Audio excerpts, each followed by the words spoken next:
औज़ुबिल्लाहिमिनश्शैतानिर्रजीम बिस्मिल्लाहिर्रहमानिर्रहीम।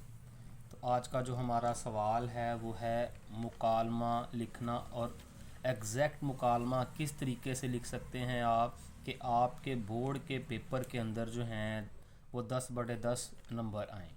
तो dear student, आज हम उन गलतियों की बात करेंगे जो आप अक्सर जो है वो पेपर में रिपीट करने के आपके चांसेस हैं और जिसकी वजह से आपके जो मुकालमे के नंबर हैं वो आपको कम आएंगे। तो आज हम दुरुस्त मुकालमा लिखने का तरीका सीखेंगे इस वीडियो के अंदर। अगर आप वीडियो एंड तक देखेंगे तो इंशाल्लाह आप अपने मुकालमे के अंदर 10/10 मार्क्स आसानी से हासिल कर सकते हैं। तो फ़र्ज़ करें जी, आपको सवाल के अंदर मुकालमा आ गया कि दर्जी और गाहक के माबैन कपड़े सिलाई के मुतल्लक मुकालमा लिखें। तो आप वो मुकालमा किस स्टाइल से लिखेंगे वो अब हम इस वीडियो में डिस्कस करते हैं। तो सबसे पहले आप सवाल का नंबर देंगे।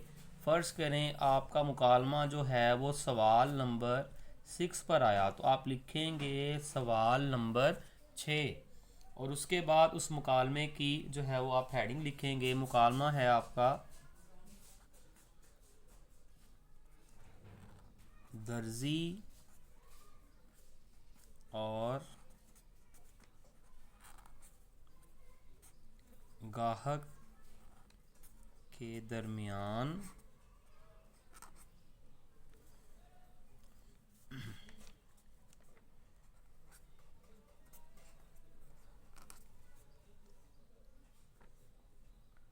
कपड़े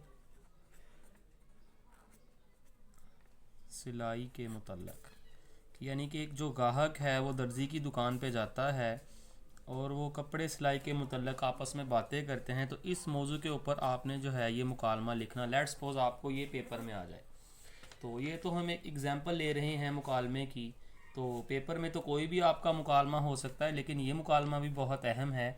तो आप मुकालमा किस तरीके से लिखेंगे, मुकालमे के जो अहम पॉइंट्स हैं वो कौन कौन से हैं जिनके बगैर आप जो है वो पेपर में अच्छे मार्क्स नहीं हासिल कर सकते।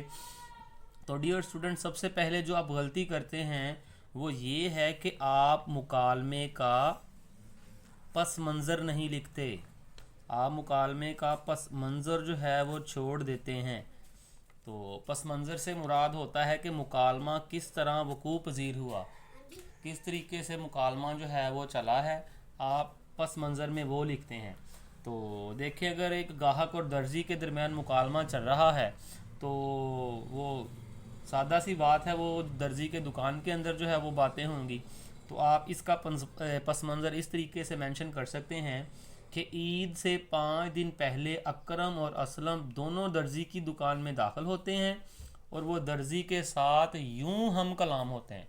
ये जो लफ्ज़ है ना, वो दर्जी के साथ यूं हम कलाम होते हैं, ये आप हर मुकालमे के अंदर ऐड कर सकते हैं। दर्जी है तो दर्जी के साथ, और फ़र्ज़ करें मरीज़ और डॉक्टर के दरमियान अगर आपको मुकालमा आ जाता है तो आप इस तरीके से लिखेंगे कि असलम जो है वो 2 दिन से बीमार था, तो वो डॉक्टर की दुकान पर गया मेडिसिन लेने के लिए और डॉक्टर और मरीज़ इस तरह दोनों आपस में हम कलाम हुए।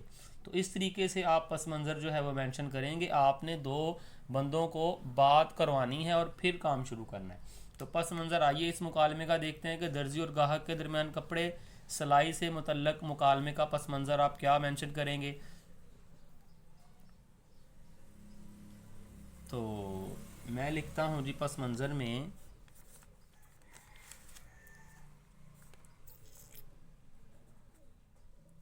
ईद से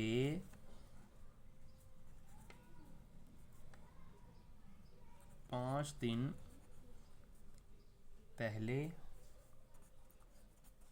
अकरम और असलम दोनों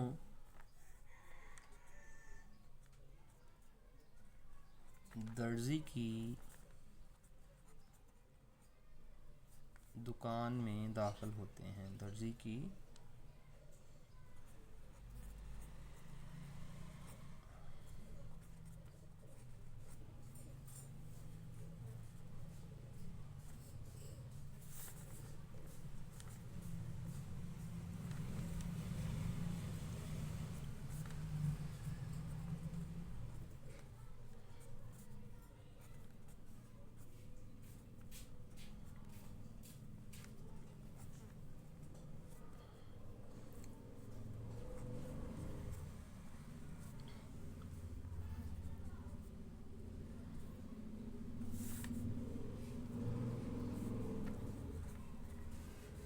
तो ये है डियर स्टूडेंट आपका पस मंज़र।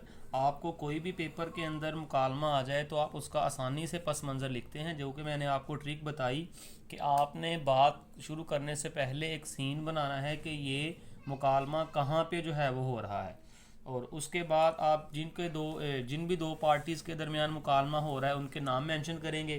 तो अकरम और असलम हैं जो दर्जी की दुकान में दाखिल हुए हैं। ज़ाहरी बात है पहले अकरम जो है वो दर्जी की दुकान में जाएगा या असलम जाएगा, वो सलाम करेंगे, आप लिखेंगे अकरम, और ये पूरी लाइन आपने छोड़ देनी है, ठीक है। और नीचे इसके लिखना है, इस तरीके से आपके मुकालमे की जो है वो खूबसूरती ज़्यादा बढ़ जाती है। लिखेंगे अस्सलाम वालेकुम।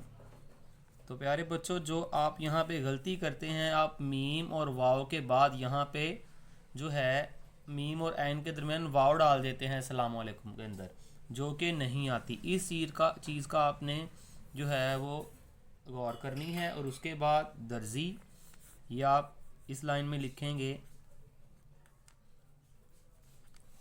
दर्जी। ये दर्जी की हेडिंग देने के बाद उसी तरीके से सारी लाइन आप छोड़ देंगे, और फिर दर्जी का जो है आप लिखेंगे कि दर्जी ने आगे से क्या जवाब दिया। ज़ाहिर बात है अस्सलाम वालेकुम का जवाब होगा वालेकुम अस्सलाम, और साथ वो कहेगा कहिए कैसे आना हुआ, या कुछ भी आप मेंशन कर सकते हैं, लेकिन आप याद करके लिखेंगे तो ज़्यादा अच्छी बात है।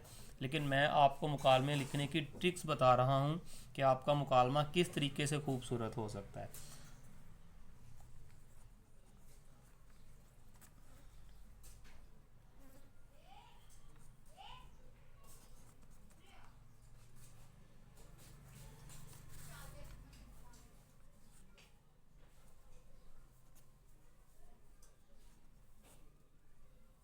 कहिए कैसे आना हुआ। तो इसके साथ आप ये भी ऐड कर सकते हैं कि आप तो हमें भूल ही गए हैं, तो लिहाजा दर्जी ये भी जो है वो मेंशन कर सकता है। साथ में अकरम की अब बात लिखते हैं अकरम, ये लाइन पूरी उसी तरीके से खाली छोड़ दी जाएगी, और फिर लिखेंगे अकरम की बात कि अकरम दर्जी से पूछ रहा है कि आपकी तबीयत कैसी है मास्टर जी। जो दर्जी के लिए अल्फाज होते हैं वो मास्टर जी वगैरह के जो हैं वो अक्सर दर्जी के लिए अल्फाज इस्तेमाल करते हैं। और इसी तरीके से फिर दर्जी करेगा जी शुक्र है उस ज़ात का, और इसी तरह फिर असलम को ऐड कर दे मुकालमे के अंदर कि असलम कहेगा मास्टर जी ये कपड़े ले और मेरा सूट सिलाई कर दें, और साथ में जो है अकरम के जो भी हैं वो भी 2 सूट सिलाई कर दें। और दर्जी पूछ सकता है हाँ जी ये कपड़ा आपने कितने का लिया, इसकी क्वालिटी कैसी है। तो इस तरीके से आपने इस मुकालमे को जो है अच्छे तरीके से इंक्रीज़ करना है, और कोशिश करनी है कि आपने दर्जी की 10 लाइनें ऐड करनी हैं। 10 से भी आप तकरीबन 14 लाइनें अगर ऐड करेंगे तो आपके जो है वो मुकालमे के बेस्ट जो है वो मार्क्स हासिल होंगे। आप कोशिश करें कि 14 लाइनें जो हैं वो दर्जी 14 बार बात करे, और 14 बार अकरम और असलम जो है दोनों मिलाकर जो है वो बात करें। तो इस तरीके से मुकालमे की आप हाइट बनाएंगे। उसके बाद आप मुकालमे का एंड कैसे करेंगे वो आपके साथ डिस्कस करते हैं। मुकालमे का जो अख्ताम है वो आप कैसे करेंगे। तो फ़र्ज़ करें जी आपने दर्जी की भी 14 लाइनें जो हैं वो ऐड कर ली हैं, और 14 लाइनें आपके ने जो है वो असलम और अकरम की जो है वो भी ऐड कर ली हैं। एंड पर आप क्या करेंगे जी कि असलम जो है वो दर्जी से जो है पूछेगा जी हाँ जी सूट के जो हैं वो सिलाई करने के कितने पैसे हैं, वो रेट वगैरह बताएगा, और रेट सेलेक्ट करने के बाद तो अकरम जो है वो कहेगा ठीक है जी वस्सलाम। तो इस तरीके से आपने खुदा हाफिज़ पर जो है वो मुकालमा आपका अपना क्लोज़ करना है, और इस तरीके से अगर आप मुकालमा लिखेंगे इंशाल्लाह आपके मार्क्स जो हैं वो परफेक्ट आएंगे। तो अगर आपको वीडियो अच्छी लगती है तो वीडियो को लाइक और कमेंट ज़रूर कीजिए। अल्लाह हाफिज़।